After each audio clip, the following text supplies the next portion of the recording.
Hi hello నమస్తే అందరికీ welcome to my channel. ఇప్పుడు మనం చెప్పుకోబోతున్న story my bad boy episode 311. Story చదివే ముందు ఛానల్ని తప్పకుండా కొత్త వాళ్ళందరూ సబ్స్క్రైబ్ చేసుకొని లైక్ చేసి షేర్ చేయండి.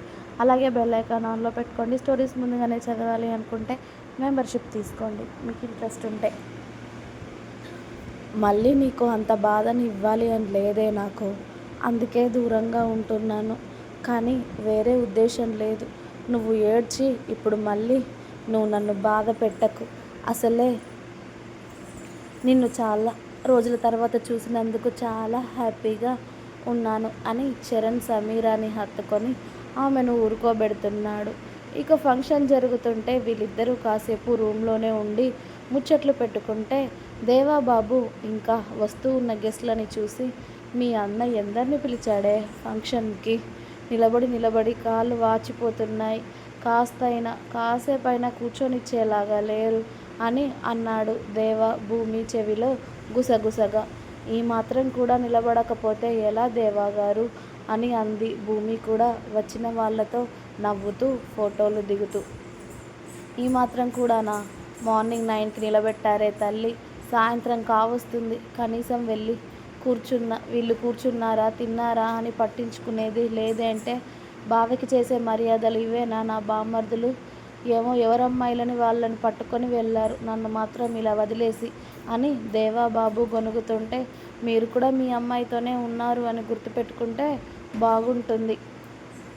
లేకపోతే కమిషనర్ గారి అమ్మాయి మీదకి మనసు లాగిందా? అనవసరంగా ఎంగేజ్మెంట్ చేసుకుంటున్నాను అనుకుంటున్నారా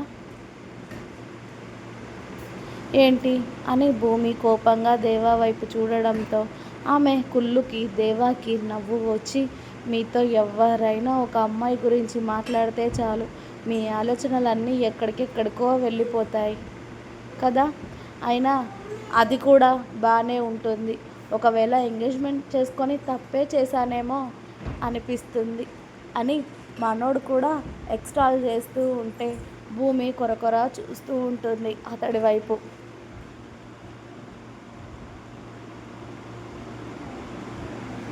నువ్వు చేసిన దానికి నేను ఇంకా మాటలతో సరిపెడుతున్నాను. అసలైతే నువ్వు కనిపించగానే నిన్ను పెళ్లి చేసుకొని పూర్తిగా నిన్ను టార్చర్ చేయాలి అన్నది నా గోల్. కానీ ఆ ఎదవ పిట్టమొహం వేసుకొని క్యూట్గా కనిపిస్తే ఏం చేస్తాం? ఏదైనా చేయాలి అనిపించాలిగా. ఓన్లీ ముద్దులు హగ్గులు చేసుకోవాలని మాత్రమే అనిపిస్తుంది, టార్చర్ చేయాలని ఎక్కడ అనిపిస్తుంది అని అన్నాడు దేవ. మీకు అన్నీ అనిపిస్తాయిలేండి, మీకేమేమి అనిపిస్తున్నాయో అవన్నీ ఒక లిస్ట్ రాసి ఇవ్వండి, మా అన్నయ్యలకు చెప్తాను, మీ కోరికలు తీరుస్తారేమో అని భూమి పొగరుగా అంటుంటే, నీకు నీ అన్నయ్యల బలం చూసుకొని మీ అన్నయ్యల అండ చూసుకొని బలుపు బాగా పెరిగింది. అదంతా కోసి నేను తీసేస్తాను కదా, నువ్వు నా ఇంటికి వచ్చాక ఆ రోజు చెప్తానులే అని వీళ్ళిద్దరూ గుసగుసలాడుకుంటూ అందరితో నవ్వుతూ మాట్లాడుతూ థ్యాంక్ యూ చెప్తూ ఫోటోలు దిగుతూ ఉంటే, ఇక సాయంత్రానికి గెస్టులు రావడం ఆగిపోవడంతో అప్పుడు మీనాక్షి గారు అరుణ గారు పిల్లలిద్దరిని తీసుకొచ్చి ఒక టేబుల్ దగ్గర కూర్చోబెట్టి వాళ్ళకి ముందుగా చాలా చల్లని జ్యూసులు ఇచ్చి ఆ తర్వాత భోజనం పెట్టుకొని వస్తారు వేడివేడిగా. ఉదయం నుండి నిలబడే ఉన్నారు, ఆకలి అవుతుందేమో తినండ్రా, మధ్యలో తినిపిద్దామంటే గెస్టులు ఎవరూ ఆగలేదు కదా, వాళ్ళ పనులు కూడా వాళ్ళకి ఉంటాయి కదా, అందుకే మిమ్మల్ని ఇక్కడికి తీసుకురావడానికి కుదరలేదు, మీకు భోజనం పెట్టడానికి కూడా కుదరలేదు, తినండి నాన్న అని వాళ్ళకి స్వీట్స్ హాట్స్ ఫంక్షన్కి చేసిన స్పెషల్స్ అన్నీ వడ్డిస్తారు. మీనాక్షి గారు దగ్గర ఉండి మరి అల్లుడికి కూతురికి, అమ్మ ఇప్పటికైనా పెట్టారు అత్తయ్య, బతికించారు అని దేవా అనుకొని ముందుగా స్వీట్ తీసి భూమికి తినిపించడంతో థ్యాంక్ యూ అని చిన్నగా చెప్పి అతడికి భోజనమే తినిపించడంతో నువ్వు తినవే అని ఇద్దరు భోజనం చేస్తూ ఉండగా రుద్ర శౌర్య చరణ్ ముగ్గురు ఒకేసారి వచ్చి వాళ్ళ టేబుల్ చుట్టూ కూర్చొని, ఏంటి బావా మమ్మల్ని పిలవకుండానే తినేస్తున్నావు అని అన్నారు. పందుల్లాగా అని నోటి వరకు వచ్చింది కాస్త ఆపుకొని, మీరందరూ అప్పుడే తినేసి కనీసం నేను తిన్నానా లేదా అని చూడకుండా ఇప్పుడు మాత్రం గుర్తొచ్చానా నేను అన్నాడు దేవ ఉక్రోషంగా.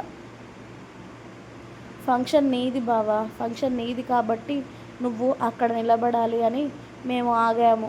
కానీ నువ్వు తినే ముందు కనీసం మేము తిన్నామో లేదో మమ్మల్ని పిలిచావా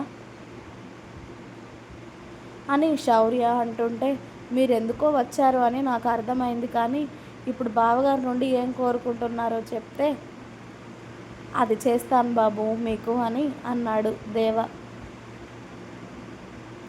అబ్బబ్బా, అంత పెద్దగా ఏం లేదు బావా.